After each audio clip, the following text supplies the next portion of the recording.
सलाम नमस्ते दोस्तों, आप देख रहे हैं डीएच न्यूज। सच को रखे आपके आगे। बताया जा रहा है कि आज लोकसभा में जो वोटर आईडी को आधार कार्ड से लिंक करने के लिए जो बिल को पास किया गया है, तो उसके खिलाफ पूरे पार्टी को छोड़कर सिर्फ ऑल इंडिया मजलिस इत्तेहादुल मुस्लिमीन के प्रेसिडेंट असदुद्दीन ओवैसी ने इस बिल के खिलाफ आवाज उठाते हुए इस बिल को अपोज किया है। आखिर क्या वजह है जो असदुद्दीन ओवैसी इस बिल के खिलाफ पार्लियामेंट में इतना कड़ा एहतजाज कर रहे हैं? अब सवाल ये उठता है कि अब बीजेपी को क्या मजलिस इत्तेहादुल मुस्लिमीन की जरूरत खत्म हो चुकी है? अब सवाल ये उठता है कि अब बीजेपी तेलंगाना में कूच करने वाली है? अब सवाल ये उठता है कि वोटर आईडी को आधार से लिंक करने के बाद असदुद्दीन ओवैसी क्या हैदराबाद से पार्लियामेंट की सीट जीत पाएंगे या नहीं जीत पाएंगे?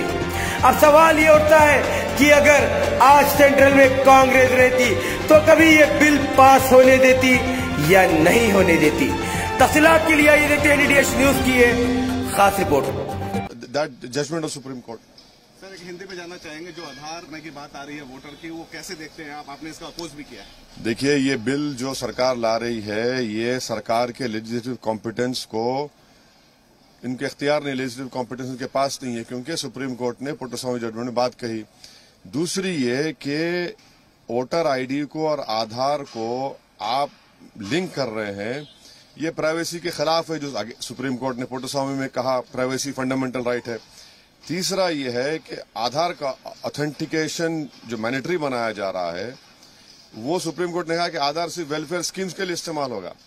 चौथी बात यह है कि वोटर एनरोलमेंट और वोटर कार्ड इशू किया जाता है वो कॉन्स्टिट्यूशनल बॉडी की तरफ से, जो इलेक्शन कमीशन ऑफ इंडिया है। अब आप आधार को वोटर आईडी से जोड़ रहे हैं, तो आप तो इलेक्शन कमीशन के इंडिपेंडेंस पर, ऑटोनॉमी पर सवाल उठा रहे हैं।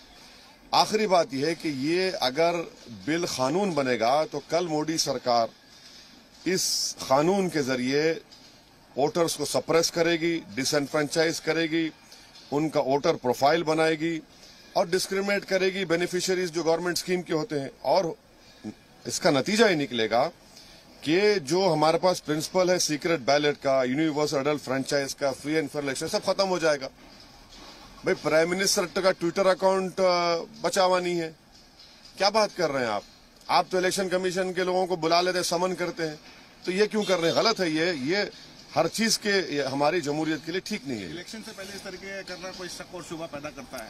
नहीं, देखिए, ये तो लॉन्ग टर्म इसका इम्पैक्ट पड़ने वाला है ना, इसका तो लॉन्ग टर्म इम्पैक्ट पड़ने वाला है। Sir, this bill is outside the legislative competence of the House as violates the limits on legislation set by Supreme Court, sir, in Puttasswamy. The linking of IDs and Aadhaar violates the fundamental right of privacy as defined by in Puttasswamy. Sir, this voter enrollment and issuing of voter IDs is carried out in pursuance of constitutional purpose by independent constitutional body. Subjecting voter enrollment to Aadhaar violates the independence and sanctity of the constitutional process. Lastly, sir, this bill allows government the power to suppress, disenfranchise, profile voters and discriminate between beneficiaries of government schemes. It will end up violating the principles of secret ballot, universal adult franchise and free and fair elections. That is why, sir, I am asking for division, sir. I want division, sir. Sir, division होगा, देख sir, division करेंगे sir आप। No, division होना। No. सलाम नमस्ते दोस्तों, आप देख रहे हैं डीएच न्यूज। सच को रखे आपके आगे। बताया जा रहा है कि आज लोकसभा में जो वोटर आईडी को आधार कार्ड से लिंक करने के लिए जो बिल को पास किया गया है, तो उसके खिलाफ पूरे पार्टी को छोड़कर सिर्फ ऑल इंडिया मजलिस इत्तेहादुल मुस्लिमीन के प्रेसिडेंट असदुद्दीन ओवैसी ने इस बिल के खिलाफ आवाज उठाते हुए इस बिल को अपोज किया है।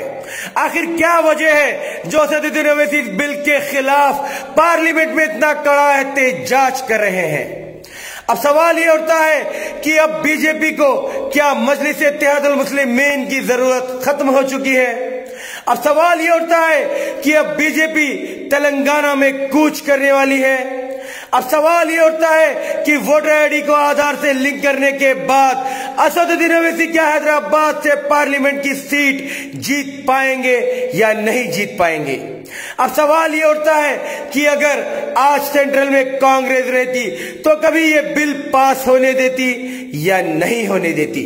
तफसीलात के लिए आइए देखते हैं NDTH न्यूज की ये खास रिपोर्ट।